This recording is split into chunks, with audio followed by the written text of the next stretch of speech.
know, it's taboo to say, but sometimes you're just like, I just want to be objectified for a minute. Wouldn't that be nice? You are the queen of burlesque. We all know you as that. I wandered into a strip club and I was kind of like already dressing in vintage. And then I started the first ever pinup website on the World Wide Web. Yes. I couldn't say no to people, or I couldn't like how to assert myself with men who were coming on to me in the wrong way and just being like, oh, I just have to like flirt back because otherwise they're gonna, people will say that I'm a bitch or whatever. Yeah. American burlesque, like that idea of deliberately stripping to music with a band or with, you know, it on a big stage. What makes one person feel empowered may make another person feel degraded, and I think the ultimate feminism is respecting each other's choices, even if it's not for you. I'm so happy to meet you. It's nice to meet you too. Long time fan, so this is like a wonderful opportunity for me to sit and quiz you today about everything. I wish I had a martini glass or something for you to sit on rather than a kind of shit wooden chair. I'm actually quite comfortable in this. Well, look, welcome back to the UK. You've spent actually quite a lot of time here this year, no?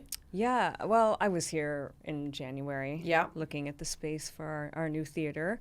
But yeah, I've come here a lot over the years. It kind of comes in waves, and I'll be here just about every month the rest of the year. Yeah. And next. Well, you've got your show kicking off in the West End. Tell us about that.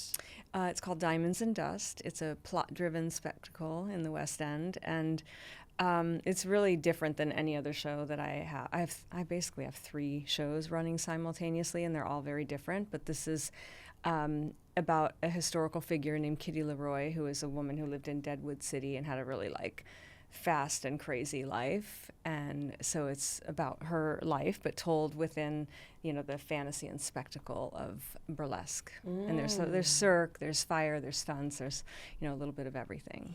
I want to see this.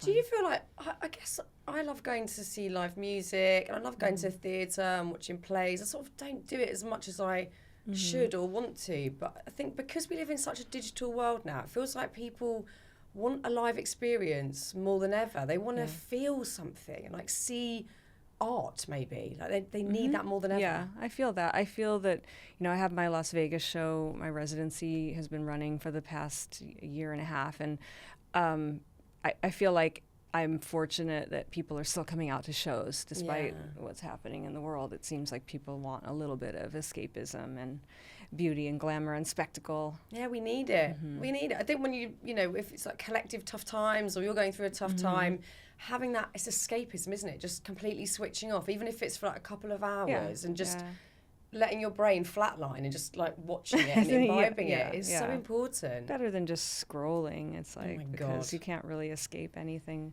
when you're scrolling. So I don't know. For me, it's like seeing something beautiful, some of art, you know, art, nature, you know, things that are beautiful that remind you of why you're, you know, the things that give you pleasure. Yeah, of course. I mean, art is like a hotline to that, isn't it? I find if I even just walk around an art gallery, I love going to galleries at weekends, and I love painting. So just to sort of see it, it's almost like an inexplicable connection to something bigger. Yes. I love that feeling. Me too. Me too.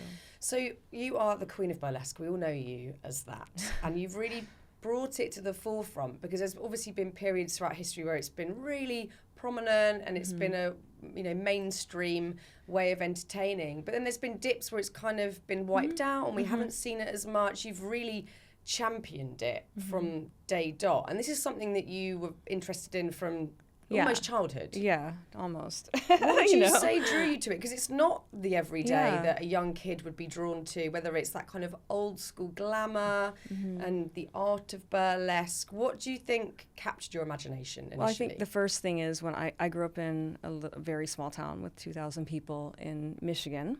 And my mother she collected antiques and she loved old movies. So that was like the first imprint on me was watching these old movies and musicals with, you know, Betty Grable and Hedy Lamarr and Rita Hayworth. And it just like, I was so enthralled by that, especially Technicolor, because it was like a cartoon. You know, if you ever watched a real like 40s era Technicolor movie, it's very like otherworldly. Yeah. So that really had an imprint on me early on, and it kind of always stayed with me. And I was very like, when I grow up, I'm going to wear red lipstick and I'm going to wear my hair in curls. And so, yeah, here we are.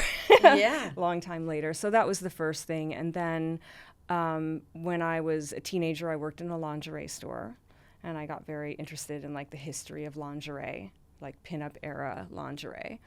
And then when I first got out of high school, actually like got brought to a rave in 1990. I just graduated, and suddenly somebody was like, we're going to go to this party. And I was like, my eyes were open to this crazy world of like club kids and people having a good time and dressing up. And that kind of sparked another thing in me. And yeah, I started being, I was a performance artist and dancer in that rave scene. And then I wandered into a strip club, and I was kind of like already dressing in vintage, and I walked into a strip club and I was like, this is kind of cool, but there's nobody like doing like vintage style strip tease in here. And so that's kind of what started me on that. And then I started the first ever pinup website on the World Wide Web. Yes. So it's just kind of like all of these things. I became like a famous fetish model, like the modern Betty Page. It was like all these things happening kind of all in the same, like first, like early 90s. So I'm imagining when you first started to, whether it's, you know, the combination of like getting into that whole scene and understanding the history of lingerie and the power of, I guess it's finding your style and finding that thing that empowers you and makes you feel good. And I guess when it's so visual, it's kind of a uniform, and maybe even, obviously it makes you feel amazing, but also in ways like a suit of armor, like it is your sort of protection in a way. Yeah, a big thing for me is like, you know, I'm a dishwater blonde, very kind of like some people have seen me in my Halloween costume. I where love I wear your a blonde Halloween wig costume. and I like take all of the red nail polish and lipstick off, and When you're unrecognizable. I'm unrecognizable. Yeah. Yeah, I look like maybe like kind of like Paris Hilton-y or like, yeah. Anyway, it's a fun, like it's a weird psychological experiment for me. Yes, I bet. Everything changes. But yeah, I feel like I was very shy, like painfully shy when I was a kid. Like they sent me to speech class and I'm like, I can talk, I'm just don't know what to say. Yeah. So I was always very shy, and it was kind of like turning myself into like a femme fatale was like a way of finding my confidence and feeling like powerful. Yeah.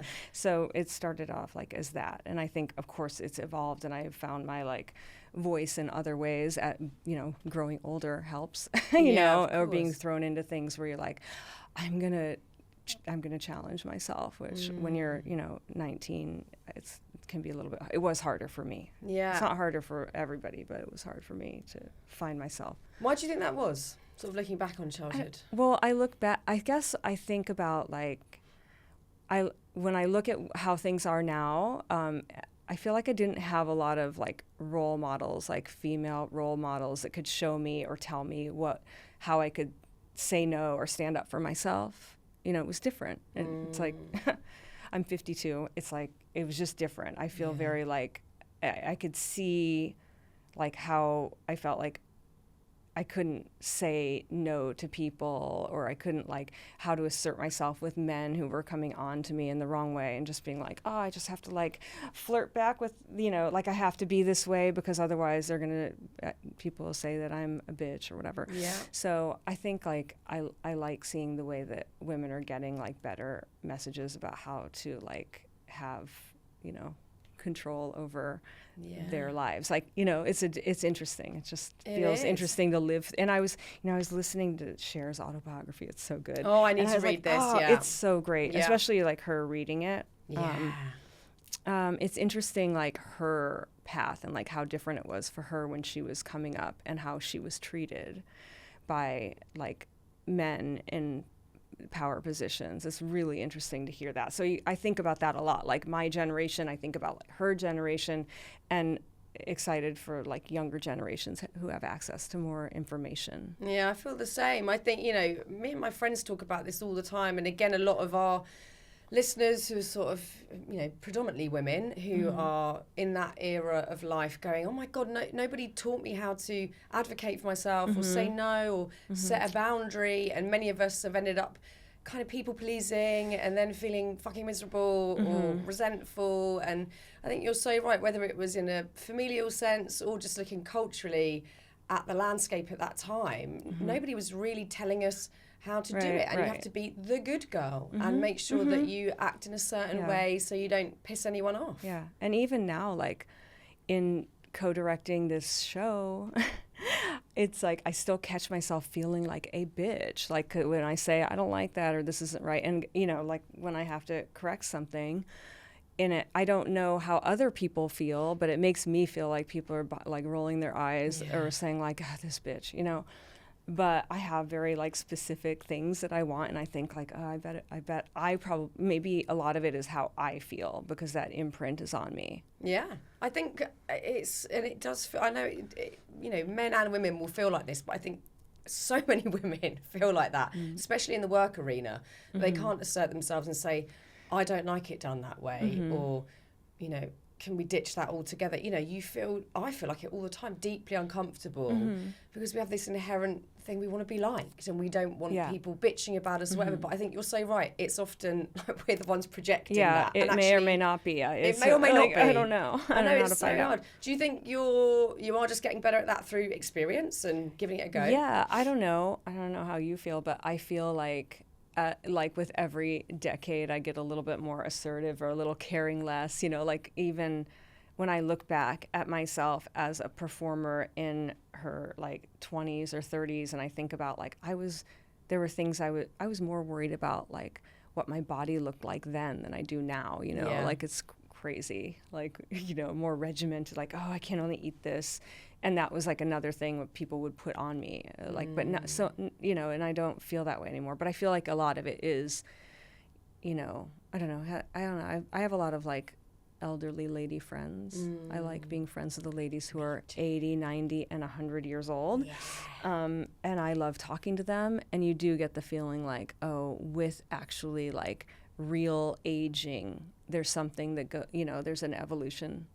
Right, that happens where you care a little bit less and you say things like that maybe you wouldn't have said when you were younger. Oh yeah, me and my cousin would always talk about my nan, who's no longer with us, but she lived till she was like 93, and she would just say the thing, and we'd go, like, Nan, and sometimes you're like, God, you can't say that, shut up. But actually, like, I want to be more like that. Yeah, but I just want to care less. I think you're right. It's just a natural evolution that it's kind of like the way kids are. Like they're like just like say what they think, and then like you get to a certain phase of life, and you're like, yeah. I know we all get so conditioned, and I think it is so tricky when you're growing up, and you want to keep the peace and make sure that everybody is happy around you, and then you end up shrinking yourself actually and feeling like you're not quite sure who you are. And then I don't know, I feel like when I turned 40 a few years back, I started to really feel that shift, and I'm by no means at like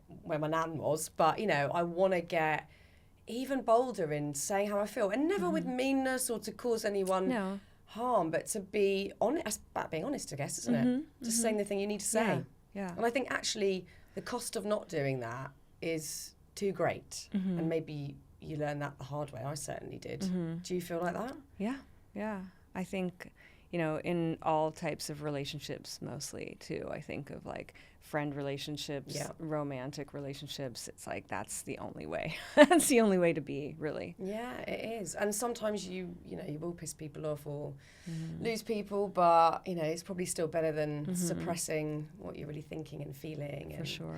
I mean, I guess to a degree, you must have had this inbuilt sense of who you were at quite a young age, to be doing things differently, to want to wear vintage clothes, and I'm sure there weren't many other kids wanting to dress like that, knowing that you were standing out, amongst the other children or the other teenagers or young people. How did you deal with that?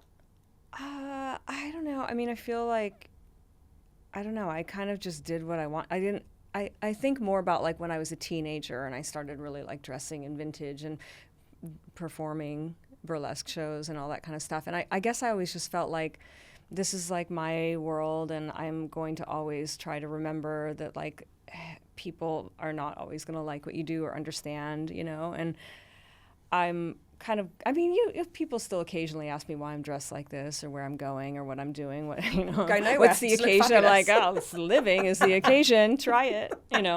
But yeah, I don't know. I guess I just felt like I always liked the idea of being different and standing out a little bit, you know. Yeah. And I never minded it. And I thought, like, if somebody's making fun of me, it's fine, because guess what? I might be making fun of you for what you're wearing. No, you know, like, you know what I mean? Like, sometimes I can't wrap my head around, like, when people wear all this like sports stuff, and I'm sort of like, oh, it's so weird to wear somebody else's advertising. Yeah. It's weird to me. Yeah, You know, yeah. so I think of that, or how I think it's weird somebody's walking around wearing advertisements, or whatever, you know, whatever it is. Like, I saw a pair of shoes that I was like, oh, this is the next level of Crocs. I get it. Oh, Crocs yeah, are like a gardening platform shoes. I Croc. understand them as gardening shoes, but there's Yeah. now like this. I saw these shoes made out of dirt and leaves, and they're What? like a big, gigantic clawed copper shoe. Wow. And I was like, wow. You know, like, so I always kind of just go, for all the people that go, wow, what is she wearing, or whatever, least you I'm not know, I wearing think compost. like, Yeah. wow, what are you wearing? You know? It's so weird. So I kind of just keep it at that. Like, they don't get me, I don't get them. Yeah. It's totally fine. Absolutely. Talking about how your clothes make you feel a moment ago, and how I guess that has led you to feeling then more confident to assert yourself or do what you want to do. Do you still feel that way? If you're having a day where you wake up and you just feel like shit, you just feel flat, or you feel like you just want to be quiet and on your own, does your whole look kind of help bring that out of you, that confidence? Yeah, and I know how to be comfortable. Like, I run around in like a circle skirt and a little sweater and ballet flats, and I'm like very comfortable. Or, you know, I have my, like, I have like a cashmere robe I love to put on when I get home. I'm just like, oh, thank you, cashmere robe. You know, it's got like moth holes and stuff in it, but I don't care. It's like my blanket. Yeah. But yeah, I think sometimes people, it's like the most common asked question I get in every interview is like, do you ever just sit around wearing jeans and sweatpants? And I'm like, I mean, it's not like I'm just sitting around wearing a feather robe and eating bonbons. Like, I know how to be comfortable. There's like, you know, but I still have like a code. I always think you never know who you're going to run into. Yeah. You know? Absolutely. My mum is always worried about if she has to get carted off in an ambulance, does she look fantastic? Right. Kind of thing. Yeah. Or like, how will they cut Does her my up that underwear outfit? matching? Yeah. You know, like, yeah, exactly. You know. It's very, very important. And then when we look at the era where you first discovered burlesque, or was it stripping that came first? If this episode has sparked something in you, do hit subscribe. There's loads of connection, goodness, and real talk coming soon, and you will not want to miss it. Right, let's get back to the chat. The stripping came, well, it was kind of like I was first a pinup model. And so I was collecting all these vintage men's magazines from the 30s and 40s. And in those magazines, a lot of the girls that posed for those pictures, racy pictures, which were not very racy at all, they were burlesque dancers. And I was like, oh, burlesque, interesting. And I'd seen the movie with Natalie Wood called Gypsy, which there's a musical about it too. And I just like, so there was like, it was kind of murky, like trying to understand, and I'd watch old movies and there'd be like, you know, young Lucille Ball played a burlesque dancer in this movie, or there's a movie with Barbara Stanwyck called Ball of Fire. And so I kind of like noticed, like I started like trying to dig deeper on the history of burlesque. And it was all kind of happening at the same time. And I feel like the first time I ever really did like a proper burlesque show was actually in a fetish club. In Los Angeles, and I bought my first pair of feather fans, and I was, you know, I just had pictures to look at. I didn't really have any video to base what I was doing on until like a few years later when somebody gave me a VHS tape with a little like compilation of real burlesque performers. And by then I was kind of glad I had to make it up in my head, because I created my own style, you know, of dancing and fan dancing and all of that, because I just had to imagine. Yeah, exactly. You weren't emulating anything. And I mean, how did you feel that first show? Did you feel comfy in your skin, confident? Yeah, I always felt, I don't know why, but I never felt weird about nudity at all. And I don't know if that's like from my like taking ballet classes all my life and being like used to being in the mirror and like noticing body shape and wearing tights and leotards. And I don't really think I had like a bad, like a I didn't feel like ashamed of my body. You know, I'm not sure where that comes from. Yeah. And maybe it was also because, you know, when I was 19, I was also in a strip club. I was in the rave scene. It was like we were, you know, wearing crazy outfits, running around in fishnet tights and hot pants. And, you know, I just think I was around all of this like drag queen and club kid culture, and then in a strip club. And I feel like I was just kind of around people who were liberated. And also like the strip club that I worked in was not like, there was no nudity. It was like a bikini club. Yeah. There was like, that was a big thing in America in the like 80s and 90s, were these like bikini clubs where you could, you know, girls danced around in their lingerie or bikinis, and there was a lot of rules. So I don't know. So I you feel always like I felt was just safe? kind of like, yeah, I felt. Yeah. Also, sometimes I look back and I go, that does not seem like it was safe. Like when I was headlining strip clubs and driving through Texas with my girlfriend and staying in like motels and walking around with like cash, like Yeah. dollar bills and trash bags. Like it's Yeah. like crazy. Sometimes I go, that was crazy. Yeah, I know. I think most of us look back at that era and go, God, I probably shouldn't have been walking around Camden at 4 in the Right? morning on my Yeah, own you drunk. don't That think seems about like it a when you're- terrible idea now. Right? Do you know what I mean? It's wild. But I think stripping is such an interesting topic because everybody is quite a punchy subject to talk Yes. about, and some people see it as empowering, you know, artistic, beautiful. Others will see it as degrading, sleazy, whatever. You know, obviously your take on it is going to be positive because you've dedicated a part of your life to it and it's evolved into something very beautiful. But how do you feel about the whole topic? I mean, you know, having like started it in a certain era and it being one thing, like when I first started, for sure, like I was a Playboy model, I was like a fetish queen, and like I had a lot of male followers, you know. And then when I wrote my first book, it really shifted because I wrote a lot about why I love glamour and what it makes me feel for my confidence. And, you know, so my first book really like flicked the switch on women following me. And certainly I think about striptease, you know, I know that, you know, my understanding of striptease and its history, especially in America, the Burlesque show, which was like American burlesque, like that idea of deliberately stripping to music with a band or with, you know, it on a big stage is like it's an American thing. Yeah. And I think about Gypsy Rose Lee and Lily St. Cyr and Sally Rand and all these like ladies, and so I have a different connotation for it or different context and knowing the history, but I can understand if somebody doesn't really know that there's a history behind it. And I respect pole dancers and sex workers and you know, like all of this as much as like anything, like because I've been in that scene. But I do think it's like art, you know, like you can look at a painting on the wall and be like, it's ugly, it's beautiful, and everyone's going to have a different way of looking at it. So what makes one person feel empowered may make another person feel degraded. And I think the ultimate feminism is respecting each other's choices, even if it's not for you.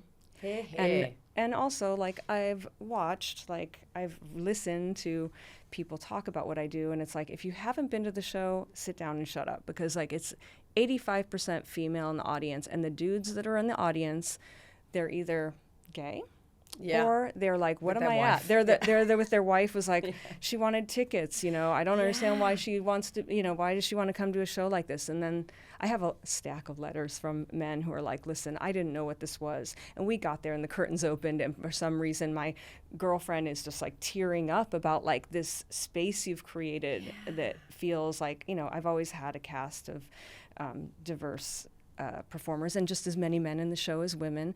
So I think like if you don't understand, if you just like hear about like, oh, she does this striptease thing and you haven't seen it or been in that room, then you can't really comment on it. I agree. And I think, you know, that's exactly what you've done. You have created this space and this world where women want a bit of that. I think most women, and certainly women, you know, sort of our age, want to feel good in their skin, confident. They want to feel sexy as well. And I think that's a really interesting one, is sexiness, because I guess like the drudgery of the mundanity of everyday life that we can all slip into, of, you know, going to work or whatever, going to the supermarket, you don't necessarily feel that sexy. I mean, I'm generalizing, but I think many women just feel like, that maybe slightly wanes as you get older. You might not feel as sexy as you did in your 20s or whatever.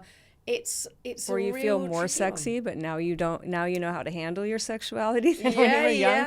I mean, I think about that. I just think a lot about, having, when I first started touring with the show and, giving a platform to burlesque performers that I think are amazing, and really like, not actually like going, oh, I'm going to make my show diverse because that's cool. It kind of happened naturally because I found that the people I was attracted to were doing things that were different than me, and I'm like, oh, this number is going to kill. But I think like as I have been advancing in life and still doing this, like I never would have believed I'd still be doing this, but it's important for me. Like I see role models of like beauty and sensuality of women that are older than me, and it means something to me. So it was like a point where I was kind of like, I gotta walk the walk. Like if I'm going to believe that we should all be, if I want to see other women be sexy and embrace their sensuality so they can inspire me, I have to do the same. I have to be willing to do the same thing. And it's not always like that easy, but I just, I think that it's important. It's important for me, and I think, it's one of the reasons people keep coming to the show. Yeah, completely. I mean, what do you do if you're not feeling sexy? What makes you feel confident? What makes you feel good? What gets you on that stage? Well, a lot of it is like controlling the circumstances, right? Like, I am creating a show where it's like I'm wearing what I feel good in. I'm wearing the makeup that I like. The lights are all, built for glamour, and you can do the same thing around your house too. Yeah. The only problem is as soon as you leave, you're sort of like, oh boy, I thought I looked good, and now I'm in this lighting. But I love like all these like having all these like colorful lights that I can put dim or high, or lamps everywhere. Like thinking of ways to make your like space feel like sexy. I push a button, it's like, oh, sexy lighting. Oh, yes. You've got sexy lighting in the house. Well, yeah, all those like lights you can program with colors. Well, I've got like, a lot of lamps, everywhere. but I don't have a sexy light. I need to. Well, you have to put like these smart light bulbs in your lamp, so you can be like, I'm going to put some like pink light. I'm going to do lavender. I'm going to put some blue light. Ooh, I'm going to put some red light. Ooh, so I have those everywhere so that I can like make it or joyful for a party. Yeah, and it's for you. It's for you to feel good about yourself. I love it. That's also the shift, isn't it? Is rather than going, this is for the male gaze or anyone else's gaze, quite frankly, this is for me to feel good about myself. Yeah, I mean, it all has to start there.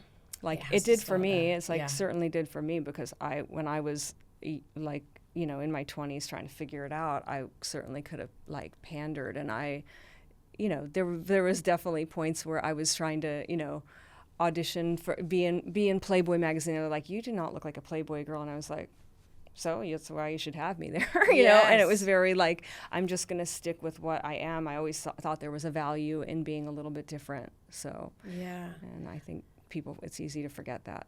I mean, as you say, it's got to start with you, but there is obviously an element, especially with the performative element of it, where it is for other people. Do you feel objectified ever? Do you mind?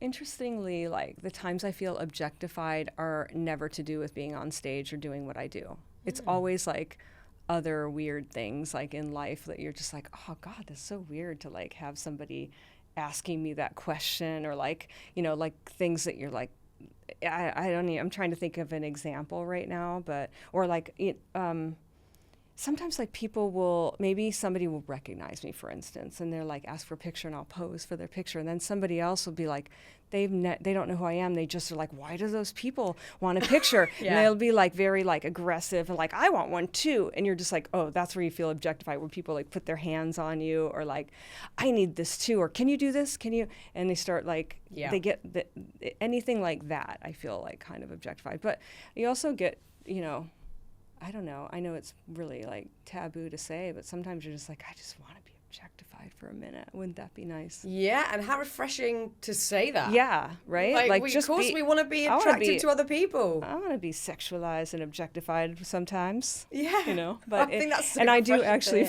funnily, like, I think I'm also so used to having like a theater full of like women that are there maybe because they read my book or whatever, or they follow me. And then sometimes when there's, especially this happens in Vegas, when there's like, you know, people that are not usually, they don't know me, they don't know what my show is about. They are just walking into it and they're just like, yeah, this is hot. And I'm like, oh, good. I'm glad that it's still like sexy and hot too. And it's not, you know, like I like to create a show that feels like if you have never heard of me, you're still going to be like, that was so much fun. And I've never seen anything like that in my life. So, you know, but it is funny to like step away from my own stage and my own fans and to suddenly be like in a room where you're like, oh, this is like a bunch of guys. You know, like it's a weird feeling. It's like a shift, and it reminds me of like the 90s when I was working in strip clubs. I'm trying to think of an example, but I think there was like a show I was doing in like Stad, and it was like a private members club, and it was all, I was like, oh my God, it's all like guys. So weird. How I got to shift into like, you know, and different. I guess even if it is a room full of men who are sort of ogling you, do you feel that element of perhaps safety or like you're not being objectified because you're in control? This is you controlling the atmosphere and what happens. Yeah. I mean, I always have this feeling like that stage that I've created is like, it's my space, and it's really fun, and it's like, to me, funny and amusing, and I don't need anything from them. You know, I don't need anything from the audience. It's nice when you have like this great energy. There's nothing like the, you know, sold out Palladium to give you this like energy. But you learn quickly to just like keep your, you know, hold your own space on stage and not rely on any of the energy, because you don't know when it's coming back at you in the opposite way that you want it. Yes, yeah. And I guess you can't pin your happiness to that outcome. It's just got to be the experience that you're having. You have to do your show, you know. I mean, yeah, of course. I mean, one of the things that I guess is an absolute must, whether you have to fake it or it is real, is feeling good in your skin, feeling happy and comfy in your body, which I think many women don't. And, you know, we have a pretty good two-way conversation with our audience about these sort of subjects a lot. And there are so many people who, whether it's from just the messaging that we're constantly bombarded with, the sort of comparisons that women have had to deal with over the years, many of us have ended up feeling really bad about ourselves and our physical bodies. What's your experience of having your body very out there been like and your levels of confidence? Yeah, I mean, it's like we're also living in like a time when on social media everyone's getting criticized for what they look like, and I don't know. I mean, I kind of like try to. I have, of course, my things that I'll like maybe think I don't like, and I try to replace the thoughts with like good thoughts for my body about what it does for me, how it like moves for me, and like how good I feel. Like when I work out, I don't want to work out. Working out's not fun. No.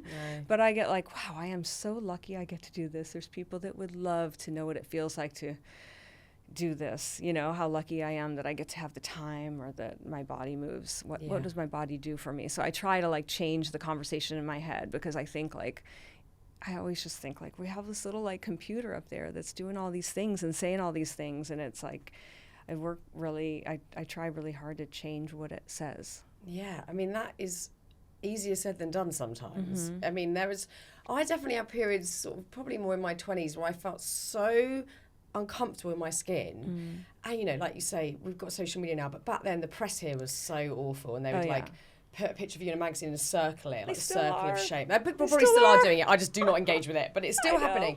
And I mean, I had eating disorders. I was all over the shop, but I used to sometimes not go out because I thought, I don't want to be seen, you know, and I had perfectly normal, fine body, but I just thought, I don't want to be seen. I don't want anyone to look at me. I felt grotesque. You know, I really took it all on board. And I think, you know, age certainly helps. I feel like I care a lot less about all that now. I just want to feel healthy and have some energy. But I think when you're a young person, there's so much emphasis on what you look like and the aesthetic, and so much of our culture and media still backs that up for young people, which is, you know, constantly worrying. Even as a parent, I sort of panic about it slightly. Yeah.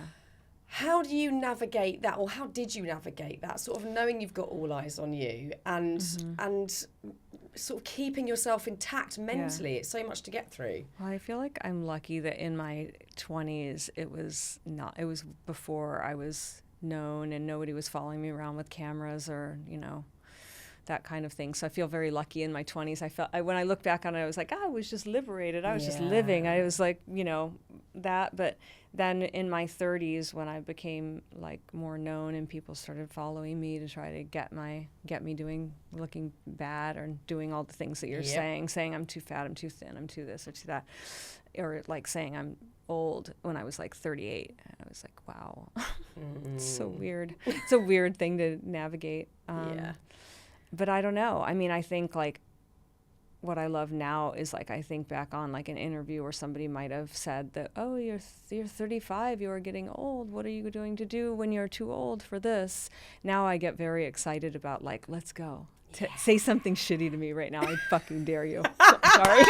It's just like become a little bit of a sport. Like sometimes you sit down in interviews and like, what should they not ask you about? And I'm a little bit like, sometimes I want to make the list of like, don't ask me about these things. But then sometimes I'm like, oh, let's do this. It'll be really fun, because like it just is, you just get to the point where now I'm not afraid to like say what I think, Oh my God, this is the joy of getting older. And right, no one you talks just sort about of like this shit. I used to sit in interviews back in the day. I remember crying once after this journalist said some really shitty things to me. It was obviously trying to just sort of make me look stupid and trip me up, and he wouldn't. It was relentless, and I cried. And I think, oh my God, now if he did that, I would just get up and walk out. Like turn the table over and be like, use that for your clickbait, like it's just, I was doing an interview just the other day and I was sitting on the stage with this beautiful new theater and trying to talk about the show, and they're asking me these questions that are so off topic, and finally I was like, why are you even asking me this? Yeah. What is this to do with the show? Yeah. Like, what is this to do with my world? Like, it just gets like, fun. you just have, it's fun. You like just do it, because I think there's people out there that will say like, sometimes you just have to say, why are you asking me this? Yeah. And actually by you doing that, I think gives permission for other women to go, oh, actually, I don't like when I'm asked this certain question or whatever it might be. And you have the sort of impetus to go, I'm going to walk away or shut this down or whatever. And when you're younger, it's so hard to find that voice and that confidence. Yeah. It's bloody great getting older. Yeah, I think there's definitely people that I like to watch that are younger, that you're watching them go and like crack the whip on people asking them things they shouldn't. I enjoy that. I enjoy it very much when I see that. I think this new generation are way better than we were doing all this stuff, and I'm really I'm here for it. Yeah, because I was just always, and I always had this feeling like I should just be lucky I'm here. Like I'm the only stripper that gets to be at this front row in the fashion show. I'm the only one stripper gets, I always had this kind of like, oh, I'm really lucky to be here because I'm not an actress or a pop star, and yet they're interviewing me. So I felt like I had to be, and now I'm just like, fuck that. You are responsible for one of the greatest quotes of all time, which I use regularly. You can be the ripest, juiciest peach in the world, and there's still going to be someone that hates peaches. I think about it all the time. All the time. And it's so true. We're trying to please everybody. And why, I think is the question. Why are we trying to please everyone? Pointless. Yeah. I mean, it's true. It's just like one of those like funny little things that, you realize it's like whatever you are, it's like you could be. I remember, this always stays with me. I remember like when Elizabeth Taylor died, and I saw some like article about her, and it was talking about her life and her legacy and all she did for people with AIDS. And I looked in the comments just for curiosity, and there were all these comments that were like, she wasn't very beautiful, she was a shitty actress, like all these things. And I thought like, okay, that you have to keep this in mind for all times, that when you see what people say about you, or if whatever people are saying about you, you have to remember all these people said these things about somebody like Elizabeth Taylor, who was like, yes, of course, beauty is subjective, but like, there's some things you can say and you can say. You can't really be like, oh, she was like, you can't really say she was a terrible actress. No. You can't really, that you can't say. No, that's absurd. Yeah. There's a really good documentary I watched about her on a flight the other day, and Kim Kardashian produced it, and it is bloody brilliant. And it kind of shows that tenacity and the punk kind of attitude she had to so many things.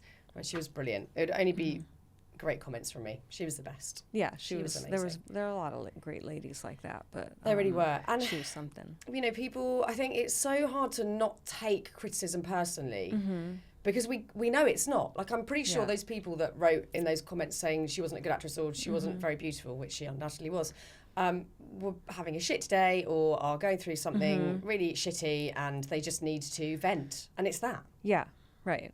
But you don't take it with a pinch of salt like that at the time necessarily. It can feel extremely personal. Yeah, definitely, because you're sort of like, again, like I feel like I've read in the same comments, like, and I try not to go for the comments, but sometimes they get you, and you're not like you're not trying to, you like you'll accidentally see something that someone's saying about you, and you're like, oh, I know better really than to look, but.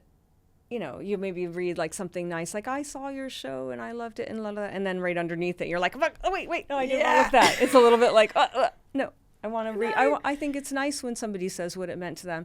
I'd like to read, you know, things if it, you know, because it gives me fuel to like want to do more. If somebody says why it meant something to them to see my show or read my book or whatever, or something I said, you know, so.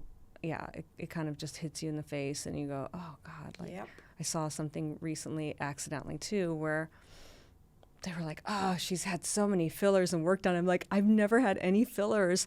I get my Botox like here, like anybody my age, almost anybody.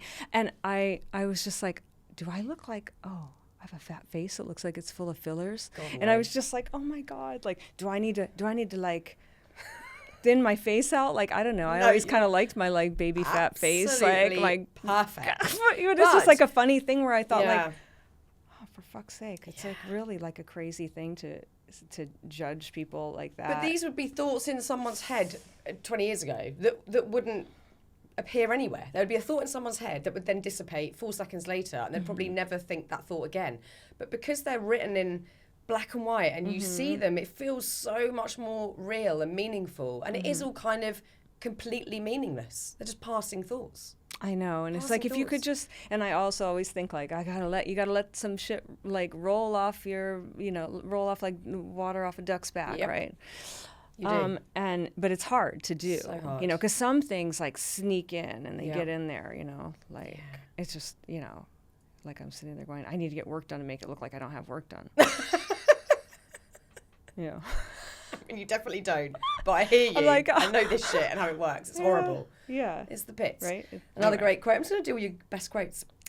Oh. This one I love. Only mediocrity is safe from ridicule. Dare to be different, which I love. And you have lived by that. You walk in the walk, like you're doing it. You've always done your thing, which again I admire greatly because I think it's so easy. I'll even do it in my working environment and I'll think, I know how I interview best, or I'll know how I do business best, and then I'll see someone else doing it and think, oh, maybe I should do what they're doing, be more like them. Yeah. It's really hard to stay with your own authentic set of values and what you know works for you. Do you ever feel swayed off course, or are you just so emphatically you? I guess like,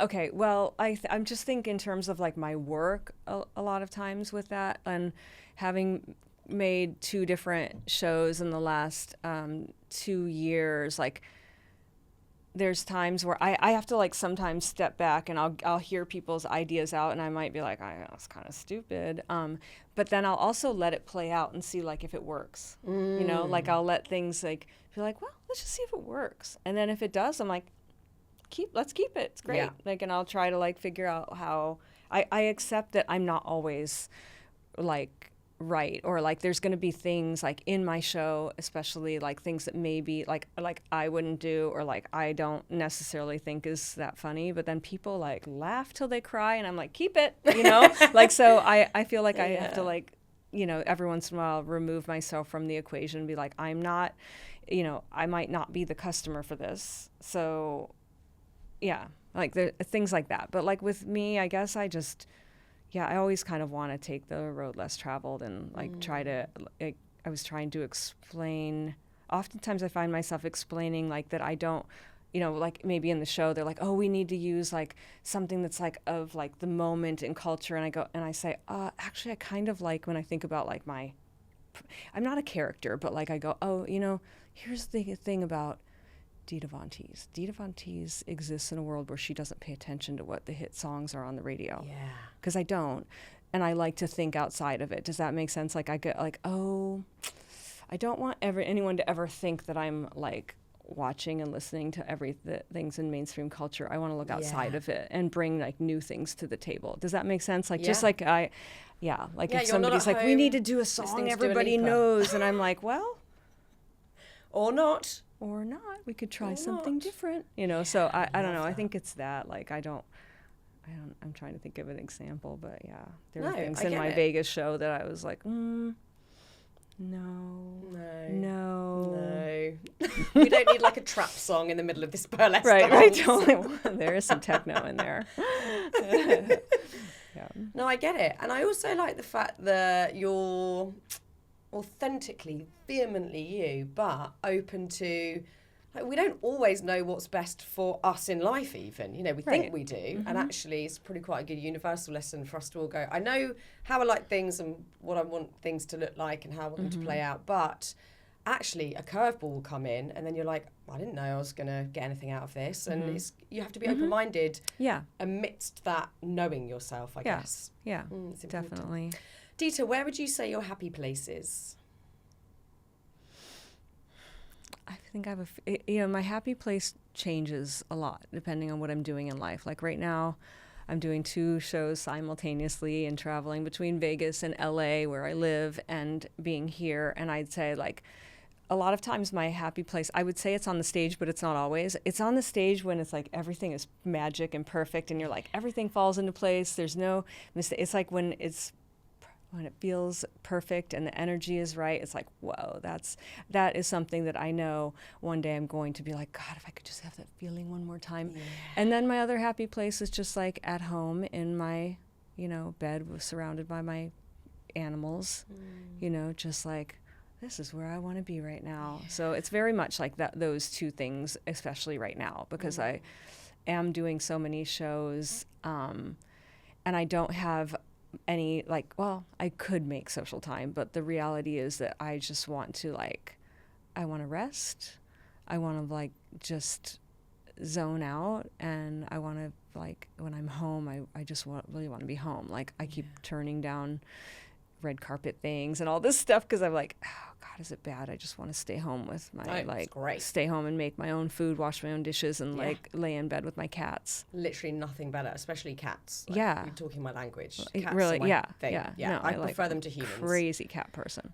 Me too. How many have you got? I love dogs too. I've always had dogs. Sometimes people get like dog people, cat people. I'm like, what is that? Yeah. Like I would have all kinds of animals if I had more time. What have you got? How many cats are we talking? I have 3 at the moment. Yeah. 3 cats right now. I don't have any dogs right now. I had dogs for 18 years, 2 little sausage dogs, and I just don't have the time for them.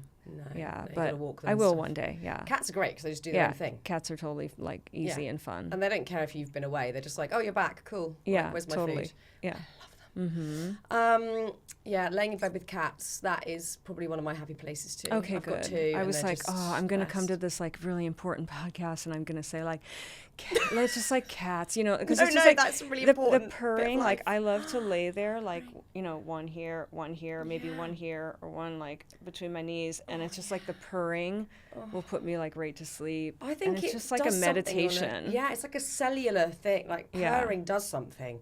I saw like a sound bath with cats. You know how there's like goat yoga and all that kind of stuff, and I was like, sound bath with cats, like, yeah. I want to do that. Yeah. I've got this long-haired black cat called Frank. I've got Simon.